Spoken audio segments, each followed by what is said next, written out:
Muchas gracias por la invitación, me encanta estar aquí otra vez en mi alma mater y con tantos colegas que vuelvo a ver en los tiempos. A ver, una primera aclaración es esto de quechua.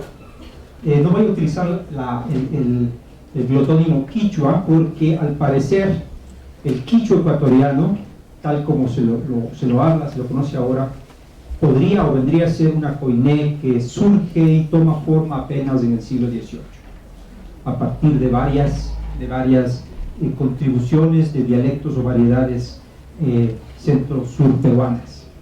Entonces voy a hablar en general del quechua. Vamos.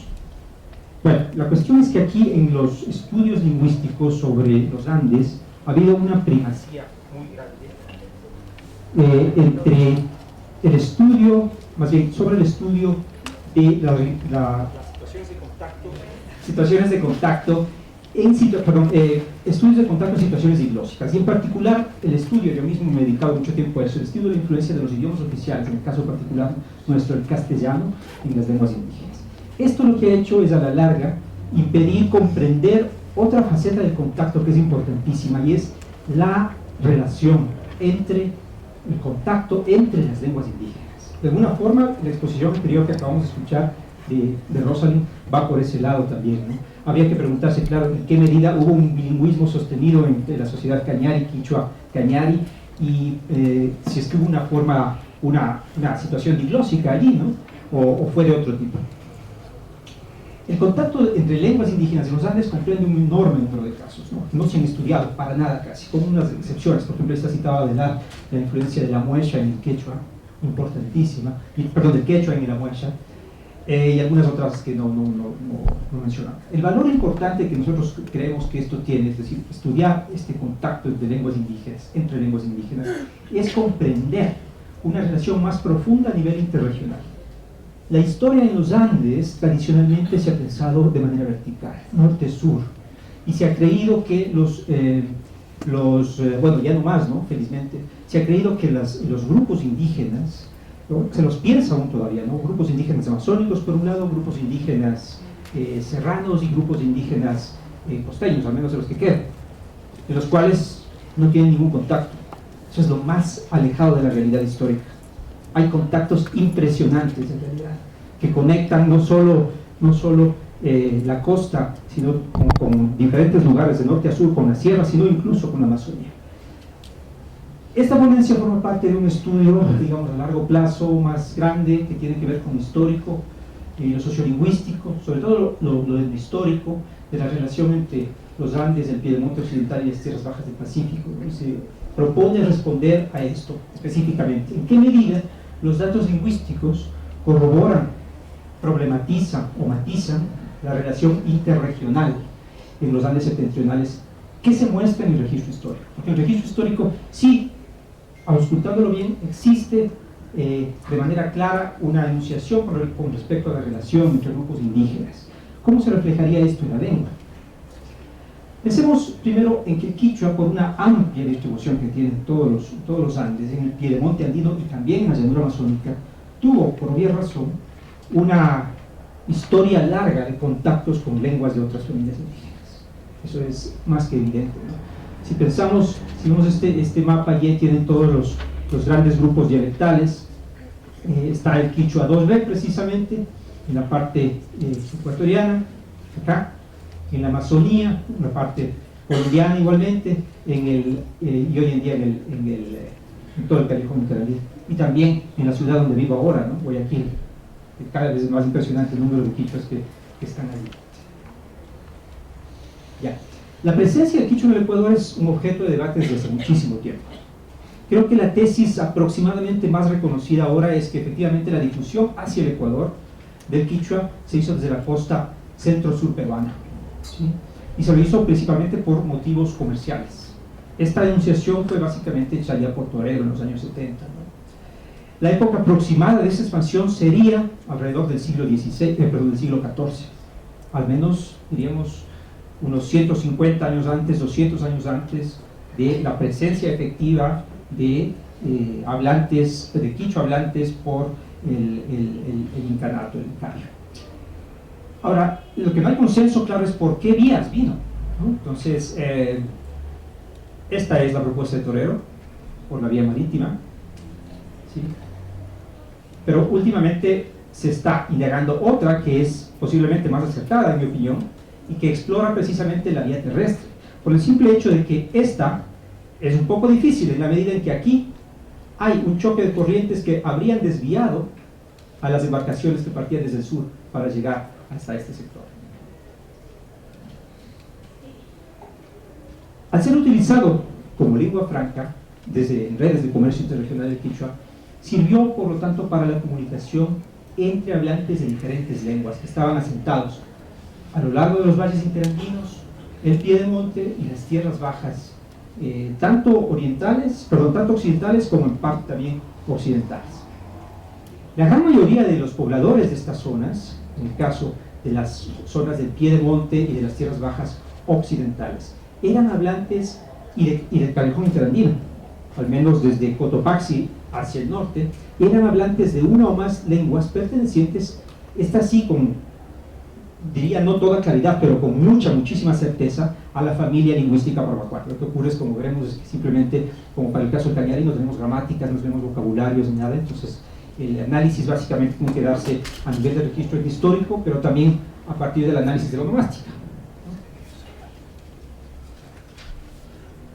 A partir de la conquista inca, la presencia del quichua en los Andes septentrionales crece en cobertura e intensidad, eso ya ustedes lo saben. Entre los principales mecanismos de difusión está uno de los ejércitos de ocupación inca, que eran ejércitos multiétnicos impresionantes, ¿no? Entonces venían trayendo sus lenguas, obviamente. Y además, una de las instituciones más interesantes que dibujó o redibujó el mapa étnico en todos los Andes, que es los Mi'kmaq, ¿no? Las poblaciones trasplantadas. Este mapa que está aquí es impresionante si ustedes lo ven, ¿no? Los grupos étnicos en contacto en el cielo del Ecuador, por ahí abajo. Este mapa está tomado sobre las alteraciones incaicas en el mapa étnico andino, es un artículo en homenaje a John Murray, tiene que ver justamente toda la cantidad de poblaciones trasplantadas que se dieron a lo largo del Icaje. Como pueden ver, es enorme, ¿no? Creo que haya habido una reingeniería demográfica tal a ese nivel en toda la América precolombina, como se dio en este caso, ¿no? A finales del siglo XVI toma fuerza un proceso de desplazamiento del quechua, de desplazamiento hacia el quechua en los Andes septentrionales. Para la primera mitad del siglo XVIII, las lenguas autóctonas, es decir, pre-quechuas o pre-incas, como quieran llamar ustedes, que se hablaban en los valles interandinos, básicamente son reemplazadas por el quechua, en este caso también la lengua cañari. Ahí tienen ustedes las que habrían sido las 6 entidades, llamémoslo así, etnolingüísticas identificadas para el callejón interandino. Pasto, Cara o Caranqui, Panzaleo, ya voy a decir un poco de esto, Puruá, Cañari, Palta. Abajo estaba como revuelto. Estas 3, y sobre todo estas, se las reconoce desde hace un buen tiempo ya como lenguas extintas pertenecientes a la familia barbacoana.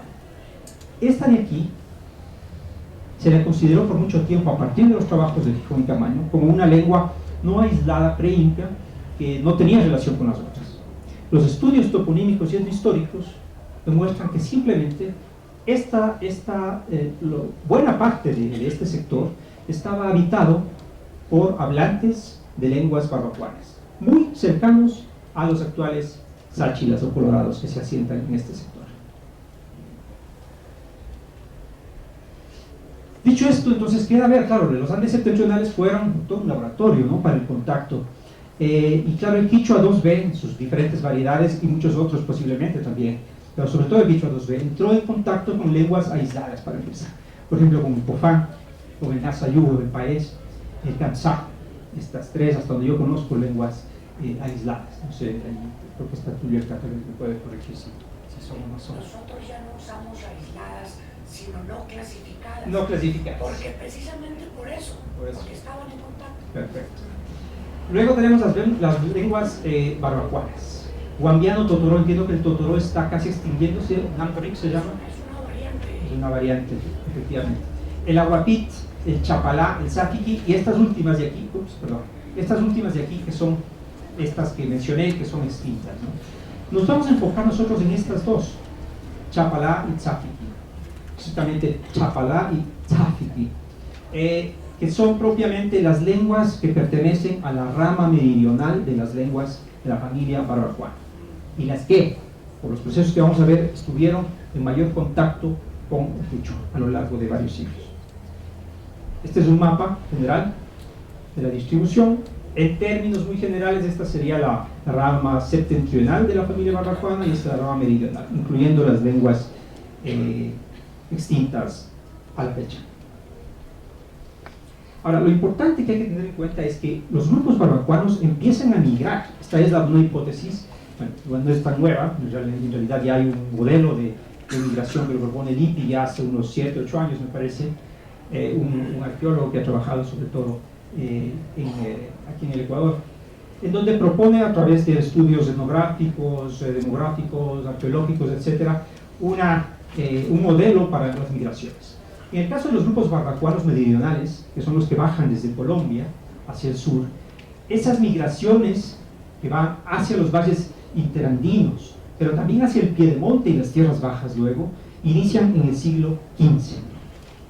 Este sería el modelo tal como lo propone, es un modelo bastante complejo, y están incluidos varios grupos, de los cuales nosotros, o la historia aquí ha tendido a considerarlos como que separados, ¿no? O sea, que nada tiene que ver los yumbos con los áchilas, o cosas por el estilo, y no, y vamos a ver que en realidad hay unas cercanías, bueno, no en este caso, pero en otra contribución hemos demostrado que hay unas cercanías bastante grandes.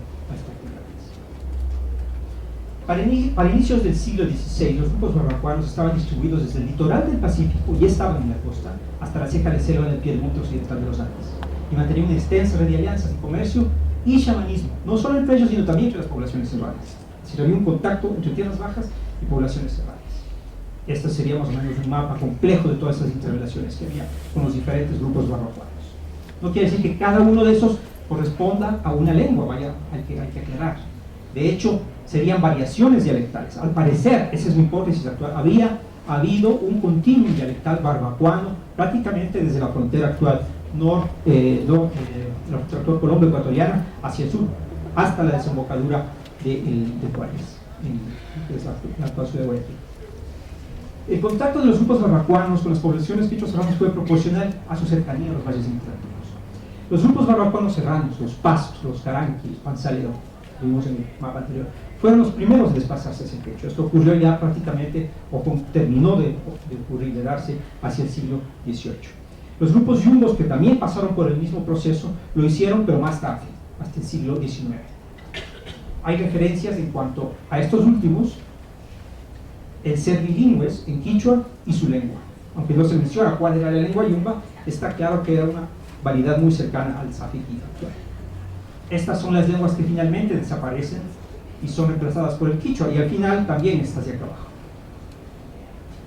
Al contrario, los grupos barbacoanos ubicados en el piedemonte y las tierras bajas no abandonan la lengua nativa con el quichua. Y ese es el caso precisamente de los chachi y los sáchila, ¿no? Hablantes del chapalá y el safiqui. Aunque no abandonan su lengua, sin embargo, estuvieron en contacto durante mucho tiempo, y eso se refleja en una huella indeleble en el léxico. Las historias, vamos a ver, son diferentes. Valga decir que para el caso del chapalá, para el pueblo chachi, entre ellos hay la historia de que ellos vienen, en su tradición oral se conserva que ellos vienen de la Sierra Norte, de Imbabura, ¿no? Esto se ha corroborado también por otras cuestiones del registro histórico y también del registro arqueológico. No se sabe cuál era el nivel de bilingüismo, pero lo curioso es que, claro, si venían de la sierra debieron haber estado en contacto ya con hablantes del quichua, de alguna manera. Pero sin embargo, el primer mercedario que los evangelizó, que se llama Fray Gaspar de Torres, hacia 1597, afirma que no conocían el quichua y tuvo que hacer sus bautizos en español, que tampoco conocían, claro. Muy interesante, ¿no? Bueno, ese es el desplazamiento que habría ocurrido con el caso del pueblo chachi. Ayapa se le dice antiguamente, esto es una forma que ya no se utiliza ahora, algo peyorativo. En el caso del safiqui, la ubicación geopolítica a medio camino entre el litoral y los valles interandinos hacía que los hablantes de diferentes variedades del safiqui, que se conocen como los colorados, ya sean de Santo Domingo, de Tomabela, de Angamarca, de Sichos, y también los yumbos, todos ellos, hablantes, como digo, desde el Sapiqui, fueran claves en el comercio interregional entre las tierras bajas y las tierras altas, la serranía. Por eso existió, y hay varias referencias a ello, un alto grado de bilingüismo Sapiqui-Quechua durante los siglos XVII y XVIII. También ha dejado su marca inconfundible en el léxico. Esas son las relaciones de los grupos estos sáchilas, colorados, vamos a llamarle por ese término general, y la sierra, ¿no? Veamos ahora la cuestión de los préstamos. El único estudio que existe al respecto es el de Nils Yaguabil. Se llama Préstamos Quichuas en Sapiqui. Los números, dice categóricamente, el idioma Sapiqui demuestra una influencia muy reducida del idioma quichua. Menos del 1% de las aproximadamente 3.000 entradas en el léxico de Moore. Muy bien. Criterios metodológicos para nuestro estudio. Lo que tomamos como referencia fue el formato lexicográfico del IDS, International Dictionary Series, que consta de una lista aproximada de 1.310 conceptos agrupados en campos semánticos. Con esta lista se identificaron los préstamos en las siguientes fuentes, todas las que están ahí, con especial relevancia en estas, que son los diccionarios más completos que tenemos, este para el Sapiqui y este para el Chapalá. ¿Qué es lo que encontramos? En el Sapiqui existen 119 préstamos, lo que comprendería aproximadamente 9.1% de los préstamos quichuas. O sea, 9.1% de esa lista son préstamos quichuas en Sapiqui. En el Chapalá, algo muy parecido, algo menor, pero muy parecido. Solo 30 préstamos del quichua son comunes al Sapiqui y al Chapalá. Nos deja curioso eso, ¿eh? ¿Por qué? Bueno, eso quiere decir mucho finalmente, ¿no? Los procesos involucrados de alguna forma son diferentes. En términos absolutos, ya hablando del léxico barbacoano meridional, se registran 201 préstamos quichuas diferentes en las dos lenguas barbacoanas. Esto equivale al 15% del léxico barbacoano. Es decir, esto del 1% es totalmente desatinado. La presencia quechua, las implicaciones son que la presencia quechua en el léxico barbacoano es significativa, sin duda. Habrá que matizar esto de significativa, pero así es. Y por otro lado, los préstamos quechuas en cada lengua obedecen a situaciones y procesos de contacto diferentes, en parte explicados por la historia, como ya vimos anteriormente. Hablando sobre la tipología de los préstamos, bueno, esto es una clasificación en 4 clases léxicas, tal vez no es muy interesante. Me llamó la atención muchísimo el préstamo de esta interjección. El préstamo, este fue un préstamo del caso del Chapalá. Para decir sucio dicen atatabe, y viene básicamente de atatay, que es una onomatopeya para expresar disgusto o asco en caso de FIFA, ¿no? Ya. Seguimos en la tipología de los préstamos. Hay préstamos morfológicamente simples, transparentes, como aquí: puyu, pollo, rupu, tanto el Sapiqui como el Chapalá. Hay otros que son morfológicamente complejos o compuestos y tienen una mezcla de la lengua quichua y la propia lengua, como aquí, hualpa ajpacá, ¿sí? O esta otra, rupu, se refiere en este caso al gallo, ¿no? Ya. Los compuestos híbridos, tal como que vimos antes, interesantemente corresponden a la tercera parte de los préstamos. 89 de 201 préstamos del léxico, ya no voy a hablar solamente del léxico Chapalá o del léxico sápico, sino del léxico barbacoano meridional. Son especialmente frecuentes, eso sí, en Chapalá. Por ejemplo, en Chapalá el lexema rupu, es viejo en quichua, se muestra particularmente productivo y entra en la formación de 14 compuestos bilingües. Veamos por aquí. Ahí tienen algunos. El asunto es que, claro, cuando analizan esto, ustedes ven que esos compuestos, como el préstamo quechua rupu, apuntan a una resemantización en algunos casos del lexema original, ¿no? Ya, rupu, esposo, mi rupu, brujo, rupu, gallo, tahtu, rupu, pobre, etc. Todos en referencia a ser humano, varón, pero también en algunos casos con una generalización sin referencia al género, como en el caso de este. La raíz verbal quechua muna es otra cosa interesantísima. Aparece en Sapiqui. Muna, munano, munaino, murqueno, munarano, necesitar, etc. La misma raíz muestra una etapa avanzada de gramaticalización en Chapalá. En Chapalá tenemos mugnu, sentir deseo de algo. Y luego tenemos murquenu, murpanu, hablar algo con deseo, mirar algo con deseo. Estamos encontrando ahí un proceso de gramaticalización en Chapalá donde la raíz de mu empieza a ser un prefijo modal desiderativo. Lo curioso es que, claro, las lenguas barbacoanas no tienen prefijos. O sea, empieza a reestructurar el contacto de alguna manera. Si analizamos por campos semánticos, el campo semántico en general del léxico barbacoano es tal como está ahí. Tienen primacía los animales, la cantidad y el número, el cuerpo humano, lo cual quiere decir que ya ingresó en el léxico profundo de la lengua, pero también el mundo físico, la comida, la bebida, la emoción, etc. Si vamos por campos semánticos, en los campos semánticos por lengua, igual sigue siendo el de los animales, el principal. En el caso del sáfico, la cantidad y el número tienen una relevancia importante, como también no aparece en Chapalá, eso de posesión, propiedad y comercio, posiblemente asociado con sus actividades, como les había dicho, o su participación en una red comercial interregional. En el caso del Chapalá tienes nuevamente animales, pero tienen otras cosas ahí que indican prácticas sociales más, digamos así, que son producto de un contacto más intenso, que tiene que ver con la comida y la bebida, la cocina, los utensilios, etc. ¿Cuáles son las conclusiones para terminar? El quechua está presente en 21 de los 22 campos semánticos identificados en ambas lenguas barbacoanas. Paradójicamente, el único campo en que no está presente, el único campo semántico es el campo semántico que dice movimiento, transporte, desplazamiento. Claro, si pensamos que estos grupos estaban precisamente en movimiento, estaban en desplazamiento, resulta, en esa medida, como digo, paradójico que no haya ningún préstamo relativo a eso. La otra cosa es que la importante presencia del quechua en los campos semánticos, animales y mundo físico, sugiere un proceso de adaptación a un nuevo ecosistema, como producto de la migración o la explotación de diferentes nichos ecológicos, siguiendo el modelo que Oberth planteó ya para los Andes septentrionales, que es el modelo de microverticalidad, ¿no? Que es paralelo con sus diferencias al de Mura para el caso de los Andes del sur. Se confirma, claro está, eso ya es de alguna forma claro, la fuerte presencia del quechua en el sistema numérico del sáfiqui, ¿no? Pero en el caso del sáfiqui, claro, en este sí, pasa a ser pentavalente a decavalente, es decir, los números en sáfiqui eran contados del 1 al 5 originalmente, precontacto quichua. Luego empieza el modelo de un conteo por 10, siguiendo el modelo quichua propiamente.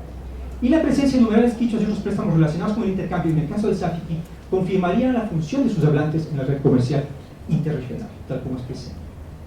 Aunque los préstamos relacionados con la cultura material y las prácticas de los grupos quechuas serranos existen en ambas lenguas, en Chapalá y en sáfiqui, su número es más importante en Chapalá.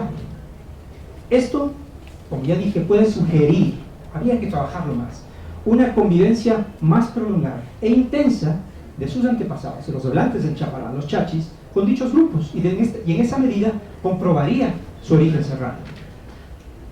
Un trabajo pendiente que es necesario hacer y que espero hacerlo en algún momento, es reconstruir para cada lengua una historia social de los préstamos. Eso permitiría de alguna forma ir tejiendo de manera más clara los datos del registro histórico, lingüístico y arqueológico también. Gracias.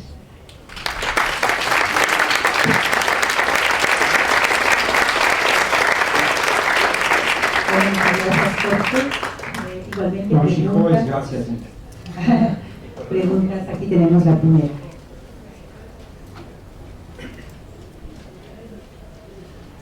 No, yo en realidad no voy a hacer una pregunta. Me dieron el que funciona por raticos, ya saben. Yo, si me permiten los organizadores, yo quiero hacer un comentario. Y es un comentario sobre las 6 presentaciones de esta mañana, y agradezco y felicito a todos los que nos presentaron. Jorge, en Namrik Pi también es agua. Eso se nos extiende más. Y yo creo que lo que nos han mostrado los 6 ponentes es algo que nosotros a veces olvidamos. Nos quedamos en los rasgos tipológicos o en los rasgos genéticos y no miramos los rasgos areales. Y lo que nos acaba de mostrar Jorge y Rosalind, en eso particularmente, claro, Azucena lo dijo al principio de la mañana, es que tenemos que ponerle atención a esos rasgos areales y no el contacto de las lenguas como a veces pretendemos verlo, el conflicto de las lenguas. Aquí estamos viendo la influencia del quechua en cualquiera de sus variantes, poco importa. Llega mucho más allá de Pasto en Colombia, llega hasta Bogotá. Hasta Bogotá está clarito el quechua en el castellano hablado hoy en Bogotá. Y en estas lenguas, en el Nasayugüe, en el Aingae, en el Namrik, es muy interesante. Entonces yo creo que nosotros como investigadores tenemos que prestarle más atención a estos rasgos areales y dejar de ver las fronteras solamente como fronteras militares, porque a veces pensamos, sí, el quechua y los ejércitos o la invasión quechua hacia la selva o en otras partes, claro, las guerras han existido, no quiero decir que todo ha sido el buen salvaje, ni más faltaba, sino dejar de ver exclusivamente eso para ver las influencias recíprocas. Y entonces toda la influencia comercial, lo que nos contaba Alonso, o sea, cómo son dominados pero se vuelven dominantes en un momento determinado.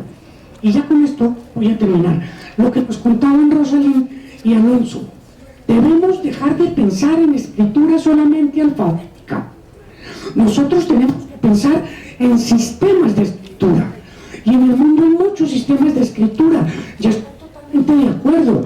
Tenemos que mirar otros sistemas de escritura. Pero si nos vamos al alfabeto, no hagamos escritura con el sistema de una sola variante. Pensemos que las lenguas tienen diasistemas.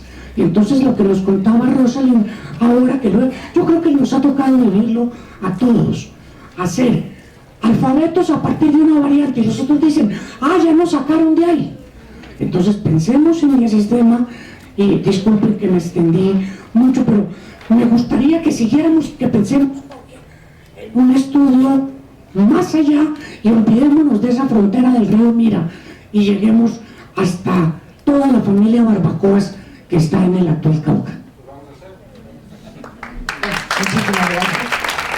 Jorge, muchas gracias por tu presentación, muy enriquecedora, por cierto. Yo tenía una pregunta muy concreta. Entendí que una de tus principales aseveraciones para explicar los contactos de, digamos, de los callejones interandinos hacia la ceja de montaña estaba explicada por las relaciones de intercambio de algún tipo que podría centrarse en lo comercial.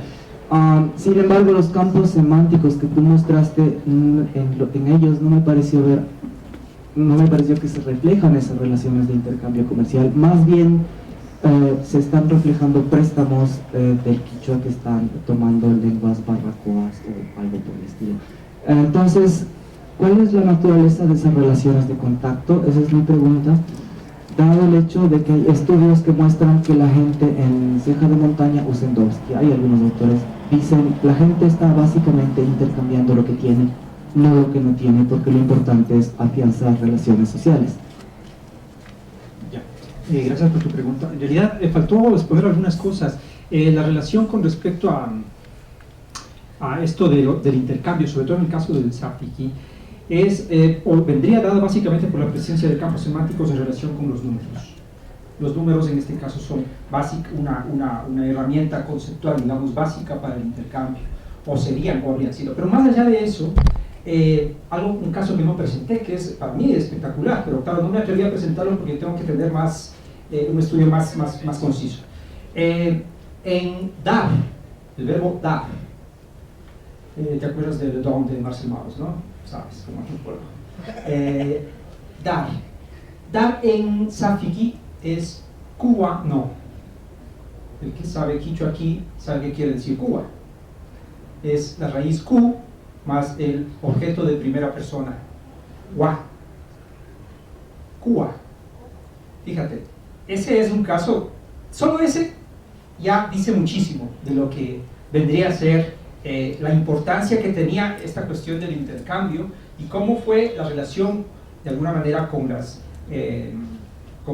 poblaciones quechuas serranas. Ahora, claro está, falta por investigar mucho todavía. O sea, esto fue un ensayo preliminar, me costó porque fue unas condiciones un poco complicadas de tiempo, pero bueno, esperemos que quiero intentar publicar esto y bueno, ahí se trabajará con más detalle algunos criterios de estos, por supuesto. Bueno, les agradecemos a todos por su presencia esta mañana. Y Marlene tiene un último pensamiento aquí para todos. Agradecerles mucho por esta mañana intensa, pero realmente estupenda. Y uno de los objetivos justo de este encuentro es crear espacios de discusión, de intercambio y de perspectivas de trabajo conjuntos sin contar con las fronteras. Entonces es estupendo que esto ya esté saliendo y que de verdad empiece a aflorar, porque es lo que tenemos que hacer, ¿no? Nada, muchas gracias.